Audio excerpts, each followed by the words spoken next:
Angry Bears fan podcast episode 139, a couple days away from the Super Bowl.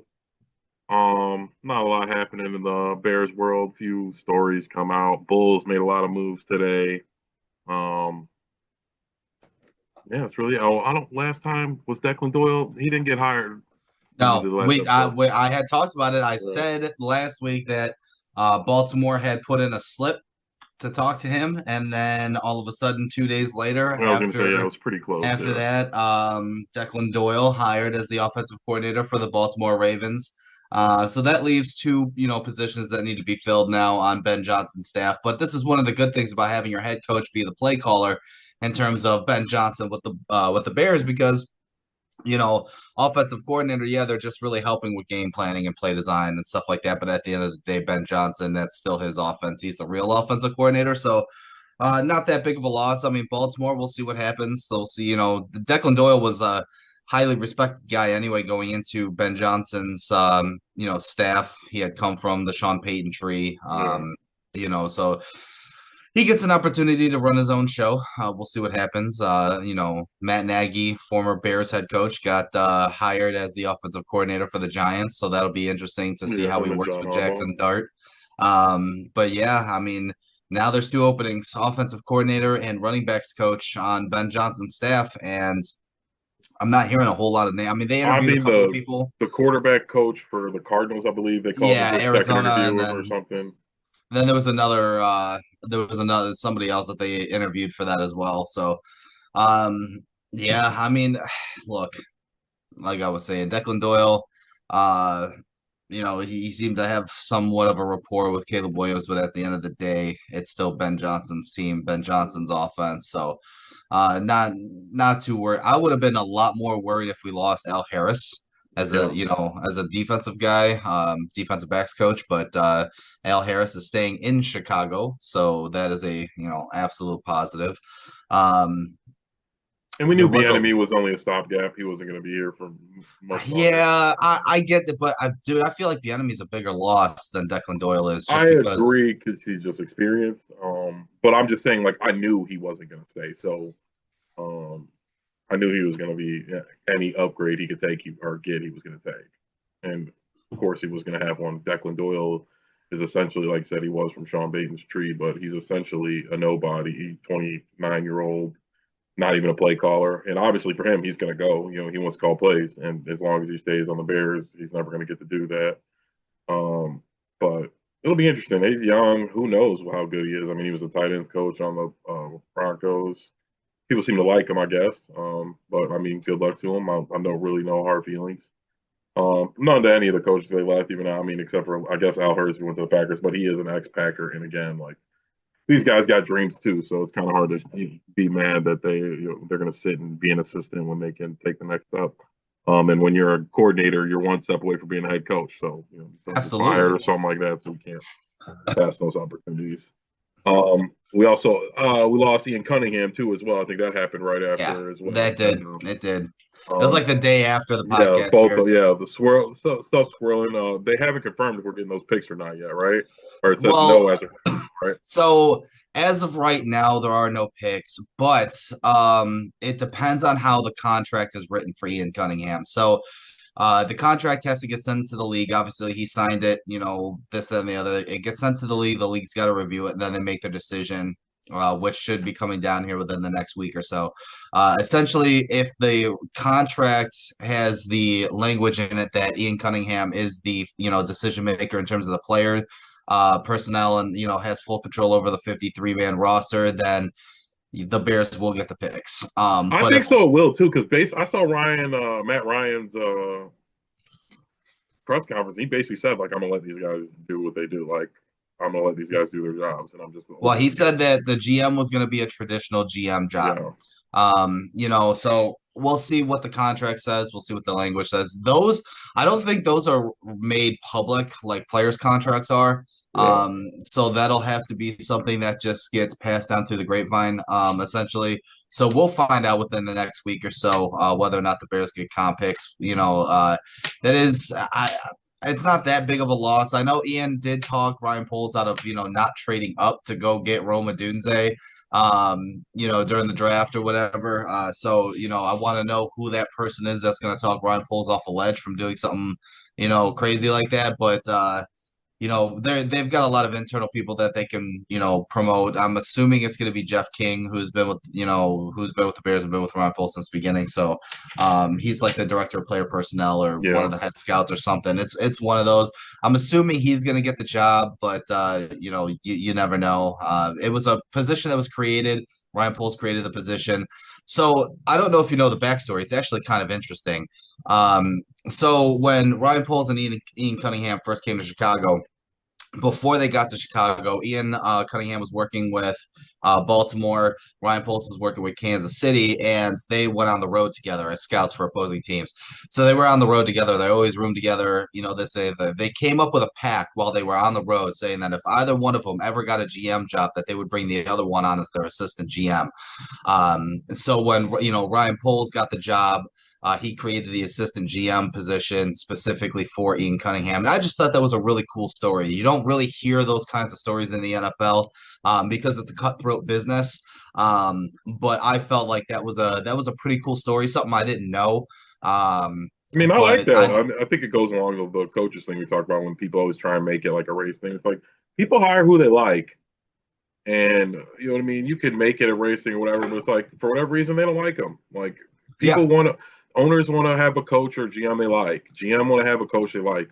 I mean, it's not necessarily always supposed to be that way, but as I mean, me and you are managers, we hire people. If somebody, I mean, if people are equally qualified, you're going to hire the guy you like. Like, or if it's one a little bit, or guys a little less, you hire people you like, your friends. And yeah, I didn't know that, and that is a cool story. Two friends sit together and you know what I mean, use each other to springboard each other into greatness. Like they were yep, scouts. Now one's absolutely. a GM. They worked together for 3 years. Now they're both GMs, and more than likely one of them's going to be a president. Now you always got this buddy who, if your GM job doesn't work out, he's going to hire you on the staff. And yeah, that's the stuff I like to see. And yeah,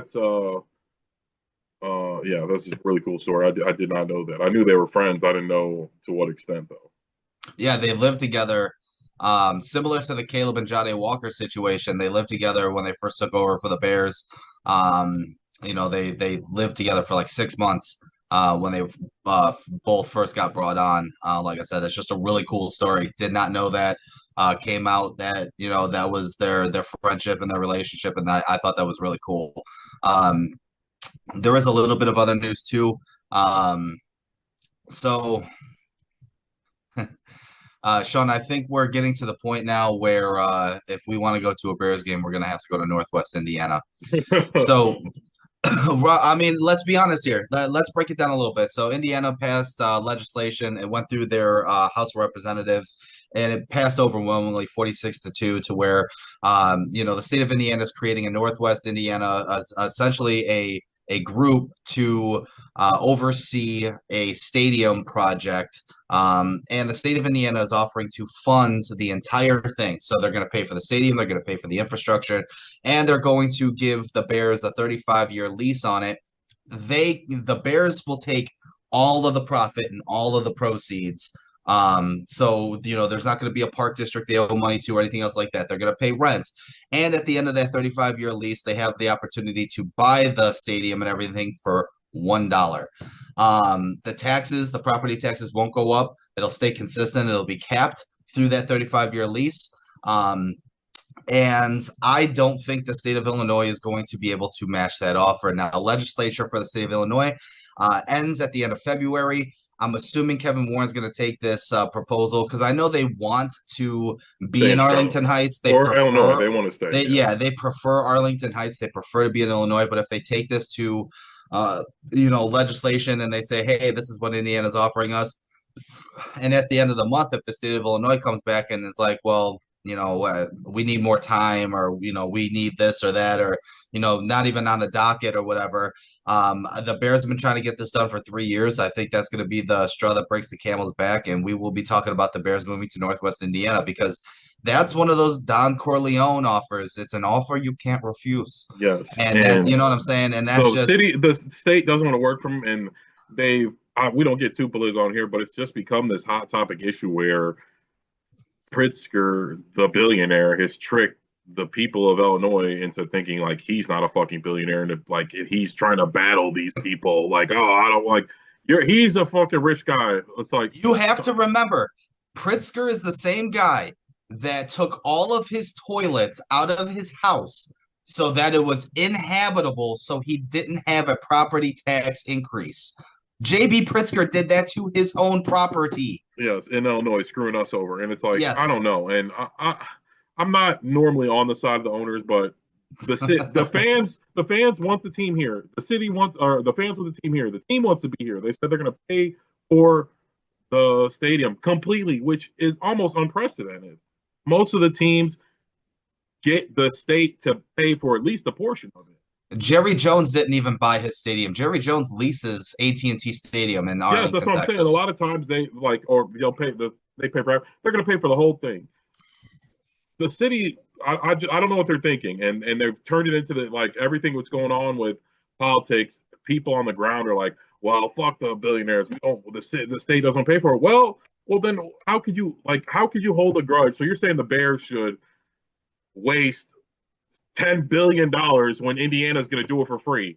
Like that doesn't even make sense. Like, well, nobody would do that. You wouldn't do that. So I don't think it's fair to hold it against the Bears if they go and do that. Like, yes, we all want them to stay. We're the Chicago Bears. You want to be in Illinois. But if the city's not going to work with them at all, it'll meet them in the middle somewhere. I think the Bears have been more than generous. The city needs the Bears. Like, the Bears aren't going to lose out for anything. They're going to have this nice stadium still in the Chicagoland area that they're in We're control of. all gonna watch the We're people who all have gonna watch. season They got tickets. Caleb. The They got people who have Caleb. season ticket, yeah, the people who have season tickets. Don't sit there. If you have season tickets and you watch this podcast, first of all, thank you. Second of all, don't sit there and fucking lie and say that you're not gonna go buy PSLs to the new stadium in Northwest Indiana because you're full of shit. or You any, definitely will. And if you're not, then sell them to me. I'll buy yes. them. But Like people just know, like they want to be bad, but it's not. This is not a team thing. Normally, like when you hear these stories, it is the teams being greedy. But it's clear, it is everyone's confirmed. The Bears said that they're going to pay for the stadium completely. They just want infrastructure, and I think that's more than generous because the Bears, like I know it's only 8 weeks or whatever, but there also be concerts, fucking all the. It's like this, if it's the not Bears are just that good, too. It's not just the infrastructure. They didn't want to pay the property tax that Arlington Heights is trying to assess them. Cook County in Arlington Heights is trying to assess them because it would be, was it like 4 or 5 times more than the second highest property tax bill being paid by the Los Angeles Rams in Los Angeles? yeah, That's asinine. yes, and like I don't know what the city of Illinois is doing. We've been here our whole lives. Fortunately, I'll be here for a long time, um, but I don't know. Like I just don't understand what they're doing. This isn't the city doesn't want the bear. Like, do they ever do anything the people of Illinois want? Like, it's just like Pritzker is brainwashing everybody to think he's fighting the billionaires. Like the McCaskies aren't these greedy old like are they even billionaires? Like their team's worth $1 billion, but they're like they live like upper middle class white people in Naperville. Like That's exact. You they're hit not the living nail these exactly on the lavish head. lifestyle.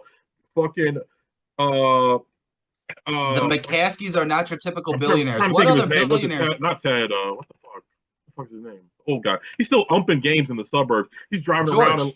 George. He's driving around in like a fucking 2022 Denali. Like he's It's not not. even that he drives like a Honda Civic too. Yeah. You Well, know, I'm he just saying drives he a picked up poles in like a Denali, like wasn't even a new one. Like you know what I mean? Obviously they're rich, and obviously they're making this move so they can make more money with their stadium, but. They're not these greedy billionaires who are like, oh, we're gonna fuck the city over. Like the city wants to stay here. I think they've been more than generous to offer to pay for the stadium. I'd be curious to look up what other owner paid for their stadium completely. I don't think any of them did. Like not in the NFL, I don't think. And yes, I think this is going to be a huge mistake by Pritzker, and I don't know if this is him trying to look tough for his presidential run or whatever the hell he's going to do, but this is a mistake. And me talking to Bears fans and the people who are watching this, like, yeah, I don't want it to happen, but how could you hold it against the Bears? Like I said, I don't know exactly how much it's going to cost, but I'm guessing tens of billions of dollars to build the stadium up infrastructure. They're willing to go half and pay for the stadium, and while Indiana's offering them to pay for the whole thing and still be close. And the Bears know they're not going to lose any money. Their stadium's going to fill up every fucking weekend. They're still getting their same TV deal. Like And they're going to nothing's host the Super Bowl. yeah, and nothing's going to change for them. Like the Nope. city's going to lose it. We're going to lose all that. And then the city's going to be mad the Bears are moving. And it's like I don't see what the point of playing chicken was. I understand a year ago when the Bears sucked, 2 years ago, whatever, when there was no ceiling. Like you were playing hardball because you thought the Bears didn't have leverage, but even then we knew like even us in a losing season, I understand how much leverage the Bears have. We could go 0-16 and they're going to sell out almost every game. Same with the Bulls. Like Chicago loves their sports. So I don't know what they're doing. I hope they can come to something, but I agree with you. That was on my notes as well. That based on what I saw with Indiana, how they're moving, they think they're going to get it because they know how broke Chicago is. There's no way they can even come close to that offer. And No, all they and wanted to do is to it's not lock even the the city property of tax in. Chicago. It's Yeah. the state of Illinois. Oh, There okay. is no way. There is no that I don't see Well, I'm not Cook a County, so clear. I just answered yeah. Yeah, Go ahead. I don't see a clear path at all No. to where Illinois can come close to the kind of deal that Indiana's offering. Now, do I want them to go to Indiana as a fan? No. Personally, I fucking hate Gary, Indiana. I tell my wife this all the time as we go up to Michigan a lot and stuff like that. I refuse to stop in Gary, Indiana. If I need gas and I'm running low on E, I will purposely drive through Gary, Indiana and not stop for gas in I Gary. mean, if the stadium get built, it'd probably be better, but But if the stadium gets built, it looks like it's going to be, right there at like Miller Beach, where like I think the steel plant is next to it too. It's kind of like on the borderline of Gary and Hammond.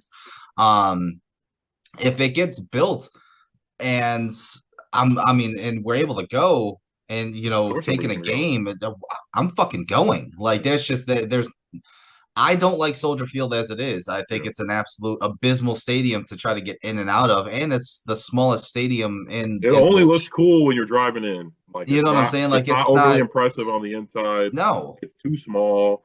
The parking's not good. You can't even tailgate there. It's just, I mean, you can, but in the parking lot, but it's super expensive. But like for regular fans, like you can't tailgate at McCormick Place.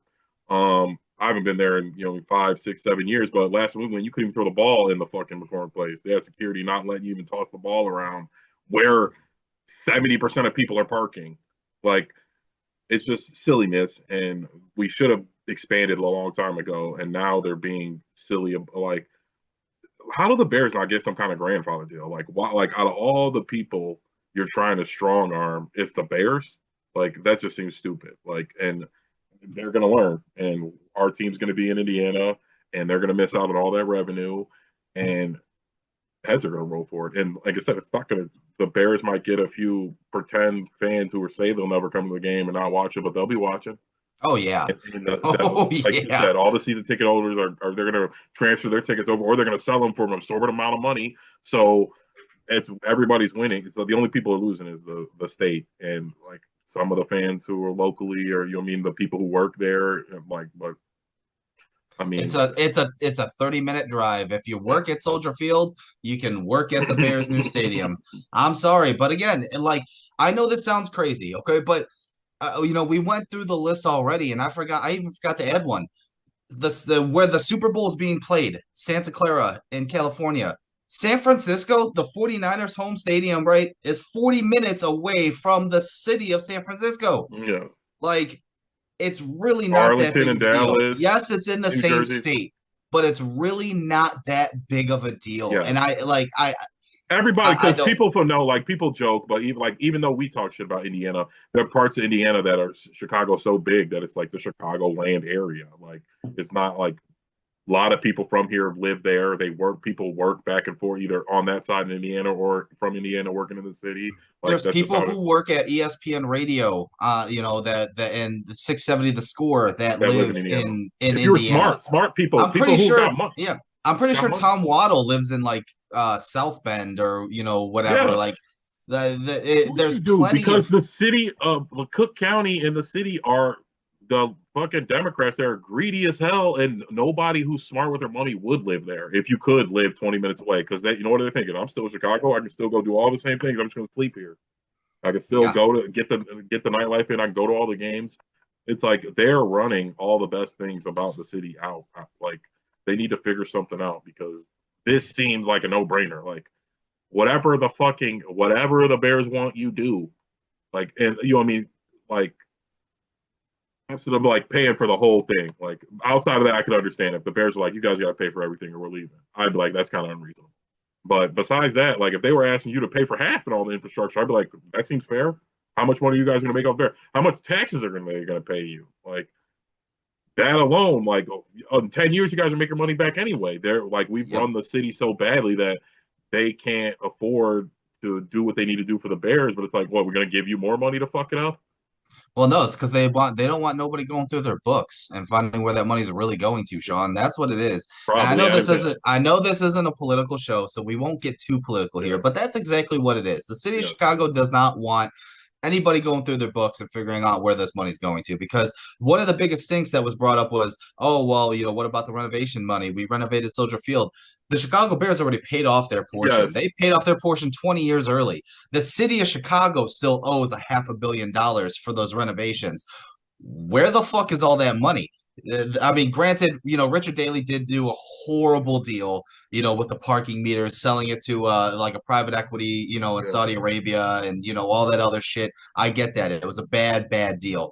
But in the years that have been leading up to this now, the city of Chicago has not been able to balance budget. All this money's gone. All this money's disappearing. It's nowhere to be And found. even stupid people know the Bears are like a for sure investment. You invest in the Bears, you're gonna get returns on that. Like all this other shit you guys are wasting money on. Like, are we getting any returns? I know the Bears, you're getting returns. I Absolutely. know. So it's like I don't get what the holdup is, and it's like then they want to paint the Bears as the bad guys.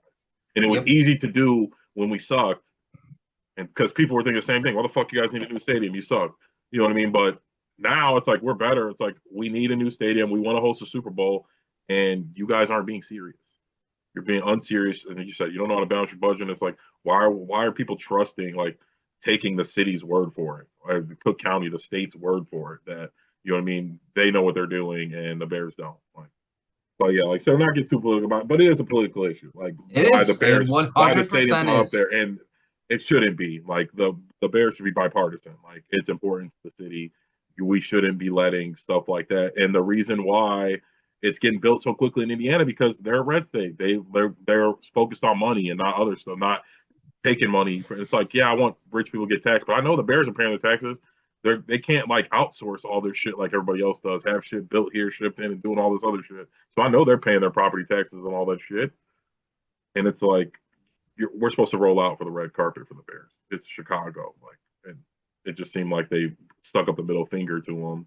And then Indiana's offering this amazing deal. It's like you said at the beginning, no brainer. And I look forward to the governor and everybody trying to paint the Bears as a bad guy, but just be objectively what's going on. They're offering to pay for everything. If the Yeah, they're Bears gonna can't fuck come, around and find out. yeah, if the Bears can't offer to pay for half of it, or you know what I mean, whatever the percentage it would technically be, then what are we even talking about? You wouldn't do that deal. Why would you ask the Bears to do it? Exactly. What else you got on your notes Um. for today? Oh, Velus Jones did. I didn't even Yeah, realize he was on the yeah, fucking Seahawks yeah. press squad, but he was out there He's been talking a shit. healthy scratch, but He was that on fuck boy. some He was on podcast talking X. shit. It was okay, talking shit. Saying he was relieved when he got cut. As I know that sounds good to other people who like didn't watch all the Bears games beginning to end and then do a podcast about them afterwards and break down all the players. But Velus Jones was objectively not very good. He got ample opportunities. I think for him to come out and talk shit about when he got cut, I feel like Ryan Post kept him way longer than anybody reasonably would have. They Yes. moved him to a different position. They kept giving him chance after chance after chance. They overdrafted him. And it's like for him to come out and say that shit, I thought it was silly. I think it was disrespectful. I feel like he got a more than a fair shot. They gave him touches. He was a kick returner. He was fumbling. He was a wide receiver. He couldn't catch. He doesn't block. They even moved him to running back, and he, you know what I mean. The kid had talent. We saw it, but it didn't pan out. It wasn't working out, and I don't like some of the times people do. Justin Fields, Sam Darnold, there's guys who have a qualm, like the organization did me wrong, but I feel like Velus Jones is on the opposite end of that spectrum where he got more than enough chances to show that he was a quality NFL player. And it's clear as day, you're on the fucking practice squad. So clearly you're not that good. Like the Bears gave you more opportunity than the fucking Seahawks did. You're on the fucking team getting the ball in the regular season. And now you're on the practice squad, like making comments like, "Well, now I'm in the Super Bowl." No, you're not. Are you suiting up? What do they get? What are the practice squads? Do they get to come? Are they in the box? Like what the I don't know. And again, I don't want to make fun of the guy. Just I thought it was a little annoying to come out there and talk shit like the Bears did him wrong. You may not want to make fun of the guy, but I have absolutely no problem making fun of the guy. All right. Because I had seen this shit on X, even like a week prior to, him being on this podcast or whatever, talking all this shit about him being cut, this, that, and the other, blah, blah, blah, blah, blah. Because you're 100% correct. They gave him way more opportunities than they should have. Ryan Poles and the Bears coaching staff gave him way too many opportunities. I have been seeing a lot of low light reels of Velus Jones after that first laughing, crying face when the Bears got eliminated, and people talking shit. So people on X were posting low lights, and it was literally just him dropping the ball and fumbling every opportunity he got to touch the ball. But he's a joke. And, it's easy for me to say that as I'm, sitting here talking about, a player and talking about a sport while he's actually going out there and getting paid to play it, which, obviously, even if you're on the practice squad, Nashawn Wright was on the practice squad in Minnesota, got an opportunity. Now he's a Pro Bowler. So obviously, even if you are in the league as a practice squad player, you have talent. Now, with that being said, you're kind of shitting where you eat if you're Velus Jones, because you're sitting there and this team gave you opportunity after opportunity after opportunity. And just because it didn't go your way and things didn't work out, now you're going to shit on that team that drafted you and gave you all that opportunity to try to prove yourself, and you just could not do it. You didn't have it. You're a fucking joke. You're a jag, dude. Like that. Yeah, it's He's worse just a than that. guy. He's He's lower just than a that. guy. He's not. He's a practical. And again, like not like you said, these guys are living our fucking dream, even being on the fucking practice squad. So I'm not trying to shut us down, but like we as people who watch every Bears game, preseason game, we're looking up highlights for the fucking practice for training camp. Like he got his shot. Like there are plenty of guys who I think if they would have came out and said this, I'd probably be like, yeah, you're probably right. Like maybe they didn't give you a fair shot, or you didn't get the touches, or you were only out there the backups. Like, but we'll segue to him too. If Justin Fields came out and said that, which he never would, but if he came out and said that, you know what, like they gave me a shot, but I never had, you know what I mean? I had a bad lame duck coach. The OC sucked. The offensive line, I didn't have any talent, and it just wasn't my time. And you know what I mean? At least we'd have a point. But Sam Darnold, you don't see Sam Darnold come out and say that. No. It's like, and he for real got like as we see, they fucked him up. Like, so that's where I was just like you said, shit where he's just not smart. And I just thought it was disingenuous to kind of maybe talk shit about the Bears to go viral to get your name out there. And it's like, for what? And I brought up Justin Fields, we'll segue over this a little bit. They said he got an offer to play in the Pro Bowl. And he declined it. So now we know somebody Shedeur. Why Shedeur? They asked Justin Fields before Shedeur, at least, which I think is fair. But well, they also added Joe Flacco and Joe Burrow after they added Shedeur. So I want you to think about this for a second. They asked Shedeur before they asked Joe Burrow, and ironically, the AFC quarterbacks were Joe Flacco, who was on the Browns. Yeah, Shedeur got back traded up to the Bengals because Joe Burrow got hurt. Then Shedeur took over as the quarterback for the Browns, and then Joe Burrow came back and took Joe Flacco's spot back on the Bengals. What kind of fucked up scenario is that? That's man. just like I know. How low has the Pro Bowl gone? Pro Bowl, it was tonight, actually, right? It was today. Yeah, I know. I Kevin Byard got Sunday. Kevin Byard got a pick six. I was listening to ESPN 1000 today, and they're like, "Oh, the Pro Bowl." I'm like, "Oh shit, I thought it was on Sunday, and I missed it." Yeah, nobody gives a fuck about the I don't Pro know Bowl what anymore. they're gonna do. It's a joke that so many people, and again, not to be talking shit about Shedeur, but like he was the best you could get to come to the Pro Bowl. I mean, all the All-Star games have become jokes. I don't know how we get it back. I don't sit and think about it. I think it's just more of a how the culture is now. We see all these guys all the time now. When we were kids, we didn't see all the games. We weren't seeing all the people. We weren't seeing them on X. We weren't seeing them on Instagram. I don't know if like it's like as special where people care as much to tune in to see all these guys together because they're all together in the off season, especially like basketball. Well, that's the thing is that now everybody's friends. Yeah. 20 years ago, 25 years ago, and because like you said, the game's changed. When we were growing up, these rivalries were real. the players hated each other. There was a real rivalry between these players. I mean, I take a look at some of the Sean Taylor highlights and, stuff like that from 20, 25 years ago. And, you take a look at him just destroying the fucking punter in the Pro Bowl. You can't do that anymore. They don't even play contact football in the Pro Bowl anymore. Like it drives me nuts because that competitive edge is completely gone now. Everybody, like, they all want to be prima donnas, and what I'm saying, they want to compete about who gets the most money now. It's about who's getting the bigger contract, not who's the better fucking player on the field. And that is it's soft. The world of sports right now is soft, and that's across all leagues: baseball, football, basketball. The only sport really that's kept its edge has been hockey. You know what I'm saying? And that's just I don't know. Because they don't make a ton of money. That's why. And it's easy to say this for us. I feel like, yeah, when these guys are billionaires, it's hard to keep your edge. I say this about comedians and rappers. A lot of these guys, when you become so rich, what made you like good, you kind of lose it. But yes, there's no competitive edge. I don't like. They need to bring back some of the stuff to bring that edge up. They should do a race. Like, why are we not doing a 100-yard dash anymore? Like, why not? Like, the why can't these longest guys? the longest throw Yes, why can't we do competitions. I understand, like I don't understand, but I guess I get why these guys don't want to get hurt in the offseason. They all make a lot of money. I guess the teams don't want to risk them getting hurt.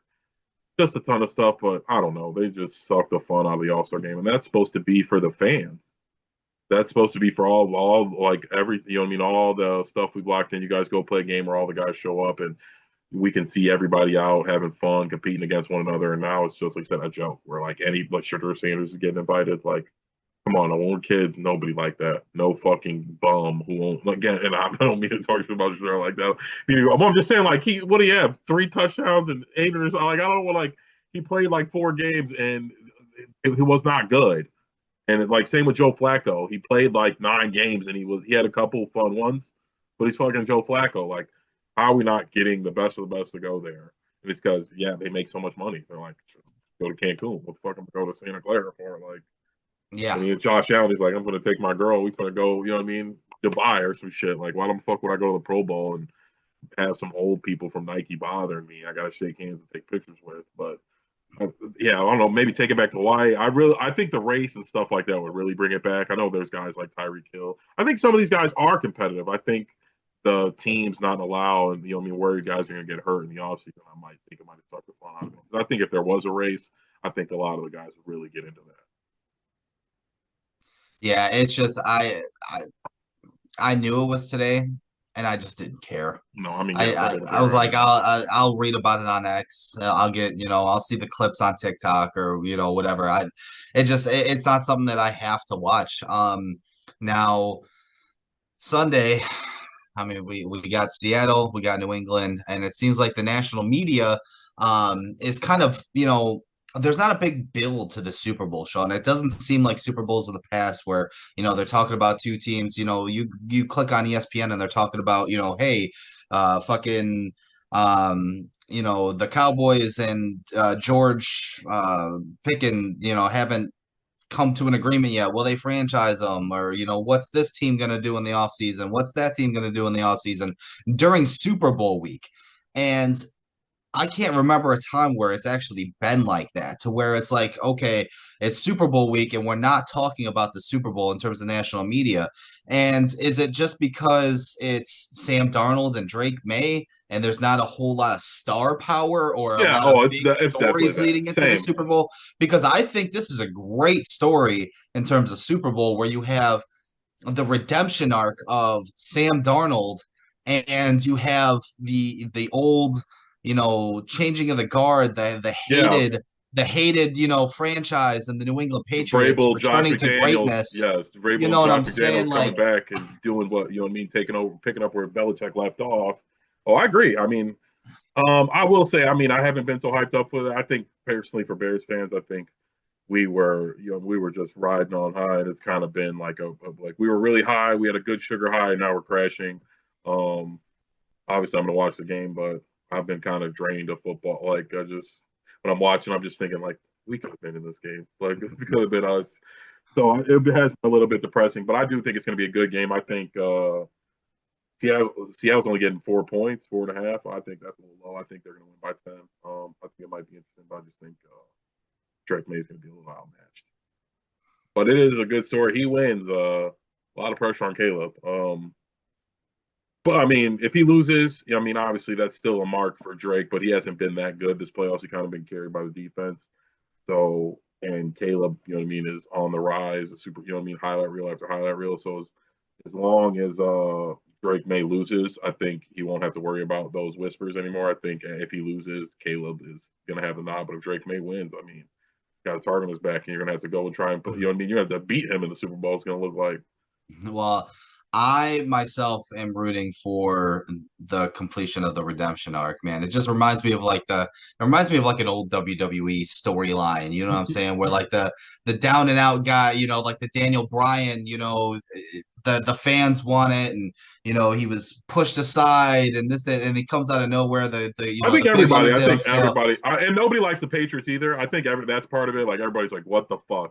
Tom Brady left. The Patriots are supposed to suck for a decade, and like, It didn't happen. no. It, So that part, but I think most people are going to be rooting for Sam Darnold. I think everybody wants to see that. Everybody loves to see that he got thrown to the wayside, and then a team that he won fucking 14 games in didn't believe in him, like threw him to the wayside, and then he proved them wrong again, and like that's GM got fired because of that. yes, GM got fired because and obviously I said the same thing. I mean, I've got I can't hide the footage. I said the same thing. I've been waiting for him to turn on pumpkin, and he hasn't. When the Vikings got rid of him, I said I thought it was smart. Why pay him that much money when you could get 80% of that from JJ McCarthy and you couldn't? So yeah, he's going to get to stick it to a lot of people. He wins the Super Bowl, and I'm here for it. I think it'd be good, and I think it'll be a lesson to the entire NFL that they need some of these bad organizations need to change how they are grooming their young quarterbacks because clearly, and we're not even doing this year. That he was in the Super Bowl. He showed last year that he had it. He was an NFL quarterback. With the right direction and the right pieces around him, he could be fine. And I think this will be a wake up call for a lot of people where like these kids can be good. Maybe it won't. Maybe you need to stop throwing them to the fire right away and then blaming it all on them and then trading and cutting them like they were the problem. Like, Daniel and Jones kind of proved that before he got hurt in Daniel Jones Indianapolis too. I mean, Trevor Lawrence is getting back. Like he had a rough start to his thing, and people like. I think we went through a phase with like the Mahomes, the Josh Allen, Lamar Jackson, Joe Burrow, where like these guys were so good right away. You can throw Baker Josh in there Allen too. wasn't good right away, Well, I though. did like really impressive, like that. But they were like after his second year, they were decent. Like they had a decent record. You could see what he was going to do, and they had nobody. But you could tell, like they weren't ready to get rid of him. He got to resign in year 3. So they weren't looking to get rid of him. Like, they could see it, and I think that kind of when we were growing up, we wasn't really like that. You didn't get if the guy was top 5, yeah, you throw him out there. But besides that, you were like, you know what I mean? Nobody was like, why isn't Aaron Rodgers starting? We knew how he all got from. We're like, he's going to sit on the bench. And maybe Now, we'll get back to that. well, it does seem like Minnesota is going to, do that to your boy JJ McCarthy after firing their GM because there's a lot of smoke. Kevin O'Connell, according to reports, was telling, the GM that he didn't think that JJ McCarthy was ready, and he didn't listen. And they moved on from Sam Darnold. They turned their attention over to Daniel Jones. Daniel Jones didn't want to sign there. He felt like he had a clear starting path in Indianapolis. He didn't have that in Minnesota. And now there's talks about Minnesota really, really, really, really, really wanting to go after Joe Burrow. And I know I had mentioned this like a month and a half ago on the podcast where I said, I think that Minnesota is going to, push heavy for Joe Burrow if he becomes available, and they would be stupid not to. But it goes to show right there. We talked about having patience with young quarterbacks, and realistically, I ask you, is Minnesota going to do, the Sam Darnold treatment that the New York Jets gave him and, give up on him too early, trade him or whatever to Cincinnati and get Joe Burrow? Is that a good move for Minnesota? Does JJ McCarthy maybe just need a restart? What are your thoughts on that? I I'm not ready to give up JJ McCarthy. Obviously, I'm a Michigan fan, one of the biggest ones you'll find, and and JJ McCarthy is from Illinois, so I like him even more. And he won a natty for us, but I do think they are going to get rid of him early. But because their expectations are so high. Sam Darnold just made them look like a fool. They can't have another bad year. I don't know what they're going to do. Obviously, if they can get Joe Burrow, I think you got to go do it. If that's an option, I don't know why Cincinnati would do that. I guess if it's a crazy deal, you got to take it. But I don't think JJ McCarthy's done. I think maybe a different team that isn't so pass centric. They got Justin Jefferson, so they want to showcase him. I think JJ McCarthy is more of a traditional quarterback where he can make, decent throws on third down, but he needs a good running game, and he'll be just fine. Maybe, and I don't, maybe he's just not a superstar, but I think he can play in the NFL. I just think he doesn't really fit what Minnesota wants to do because they like to pass the ball. Even when you see when Max Bosner or whoever's in, they're slinging it. Kirk Cousins was slinging it. And so we'll see. This seems like a bad year to do that though. What are your options? You can go get Kirk Cousins, like Geno Smith could be your quarterback. Like you get rid of JJ McCarthy, it's not like you're gonna bring. There's nobody to draft really either. I think Joe Burrow. No, I think the only realistic option is going to be Joe Burrow. You know what I'm saying? Because it seems like Joe Burrow doesn't want to be in Cincinnati anymore, but he doesn't really have that much leverage because he just signed an extension or whatever. What was that? A couple of years ago, whatever. That he convinced them to sign T. Higgins to an extension. They gave Jamar Chase a whole bunch of money. And you know what I'm saying? Joe Burrow has a big dead cap hit, even if he's traded, unless Minnesota wants to take on that money. But they're close to being edge on the cap as well. And I know we keep talking about the cap isn't real and this, that, and the other, but you're looking at JJ McCarthy and multiple first round picks, probably like 3. Plus, you're gonna have to give up Jonathan Gennard or because they're about to lose Trey Hendrickson, so you're gonna have to probably give him JJ McCarthy and a defensive player, one of your better defensive players as well, and 3 first round picks. And Joe Burrow's been bitten by the injury bug. Does he stay healthy? If they do, I mean, you see what Joe Burrow does with an elite wide receiver in Jamar Chase. I can only imagine what he's going to be able to do with having a pretty good running game and Aaron Jones, when healthy, and Justin Jefferson and Kevin O'Connell as opposed to Zach fucking Taylor. That's dangerous. That's dangerous. I don't want to see it. No, I definitely don't. That just seems like the only pass. So I kind of feel like they're stuck with JJ McCarthy. But in that same vein, they are getting a new GM. So it's like, are they? And Kevin O'Connell seems, as you said, not to be too high on JJ. So we'll see. But if Joe Burrow's an option, but I don't see, like how they're going to get that deal done. I guess if Bengals are going to eat all that cap and just really start over on fire, but it doesn't seem like something they do unless they were going to fire Zach Taylor. Like, I don't know. I don't know. That'd be shitty of Joe Burrow to me. Like he made him sign Higgins and then to leave, not want to be there because the defense can't stand up. I thought it's just a little, I don't know. Like sometimes you gotta live by the sword or die by it. It's like you wanted them to sign T Higgins, so you were committing to, hey, we're gonna win these games on offense. I mean, you've been very vocal about that. You mentioned earlier the Bulls made some moves today. I know you got that in some of your notes. The trade deadline here is approaching very, very quickly. Yes. The Chicago Bulls are, it seems like Ayo Dosunmu and Kobe White are next up on the list to be traded. They traded Vooch to the Celtics, and a second round pick for the Celtics second round pick and Anthony Simmons Yeah. or Simons or whatever. Yeah. They also got that kid from Detroit, Jaden Ivey. I like him a lot. I think he's got a lot of potential. yeah. And there's you mentioned something earlier. They got like what with 6 guards. Dosunmu and White, Kobe, they've got like Ayo. 7 guards. Yeah. Like it's ridiculous. What do you think the Bulls' plans are with these trades?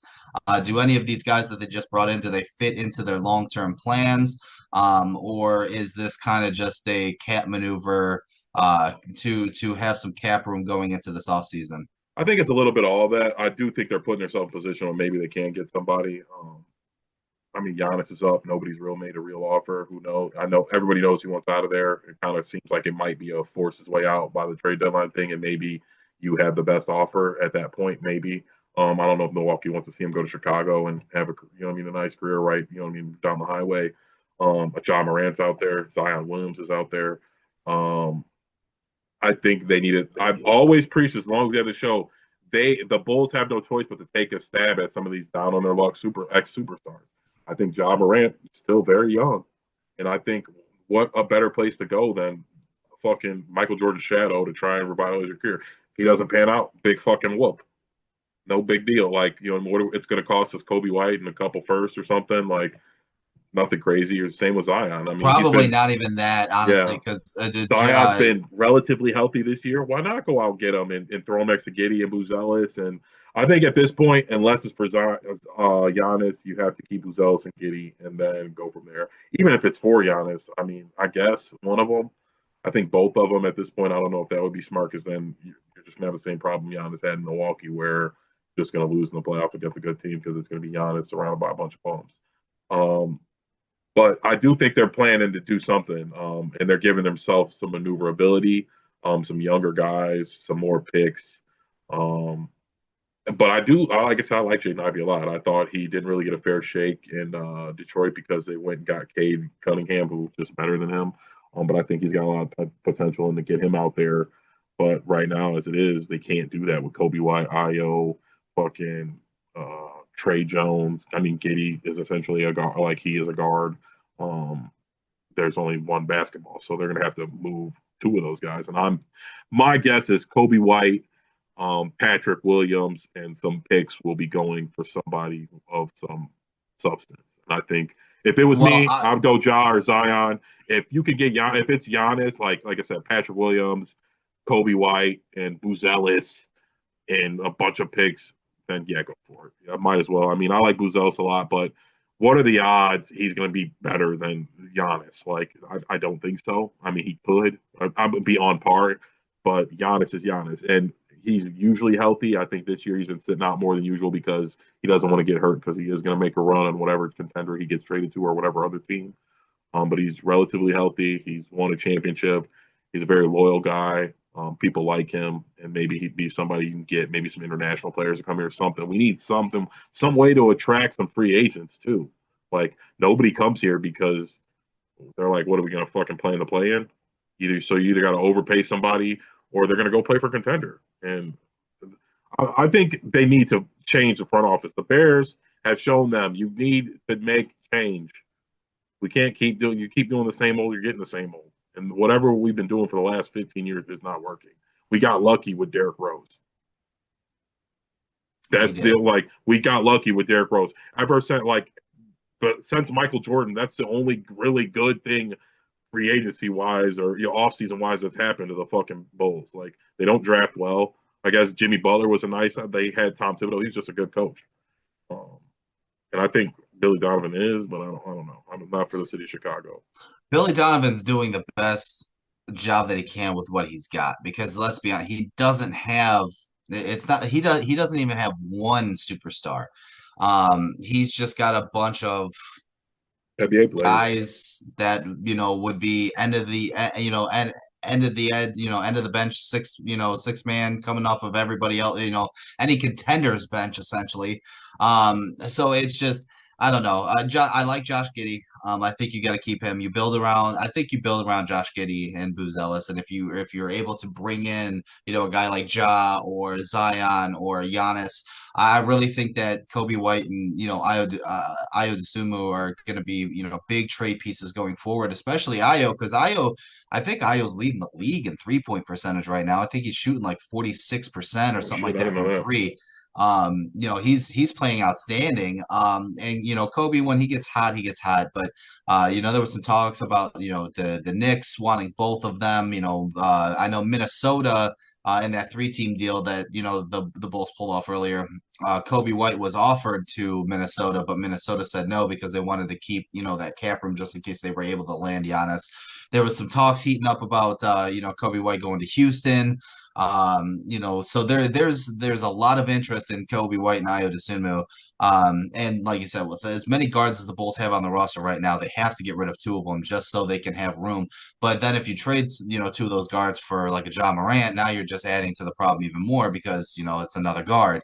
Um, and there's one basketball. So I think really your play is going to be like a Zion or a Giannis, but I don't think they have I don't think the front office has the balls to pull the trigger on a Giannis trade, especially because there's no guarantee that he's going to sign an extension.